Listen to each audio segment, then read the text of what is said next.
আমার বইয়ের নাম ছোট কাকের পাহাড় জয়। এটা একটা উপন্যাস, মূলত শিশু কিশোরদের জন্য লেখা। কিন্তু তার মানে এই না যে বড়রা এটা পড়তে পারবেন না, কারণ যেহেতু এটা পুরো রূপক একটি উপন্যাস, বড়রা পড়লে বড়দের পার্সপেক্টিভে পড়বেন, ছোটরা পড়লে ছোটদের পার্সপেক্টিভে পড়বে, এটাই স্বাভাবিক।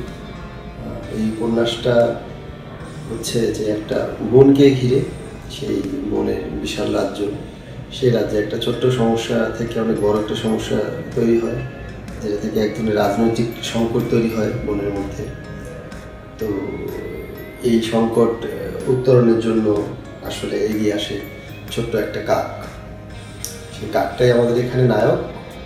আর এই কাকটা শেষ পর্যন্ত এই পুরো সমস্যাটা সমাধান করার জন্য অনেকগুলো কাজ করে, যেটা সে বই থেকে জানতে পারবে। কিন্তু শেষ আসলে ঘটনার সূত্রপাত হয় আসলে সেই চিরায়ত কাক এবং কোকিলের শত্রুতা নিয়ে, যে কোকিল কাকের বাসায় ডিম পেড়ে কাকের ডিম নষ্ট করে ফেলে। এখান থেকে আসলে সেই পুরনো মিথ বা পুরনো যে প্রাকৃতিক যে ঘটনাটা, যে ফেনোমেনা, সেই ফেনোমেনাটাই কাহিনীর মূল উপপাদ্য। আর বইটা পড়লে আপনাদের ভালো লাগার কথা। বইটা প্রকাশ করেছে অন্বেষা প্রকাশন, বইমেলায় পাওয়া যাচ্ছে। অন্বেষা প্রকাশনের 12 নম্বর ফেব্রুয়ারি।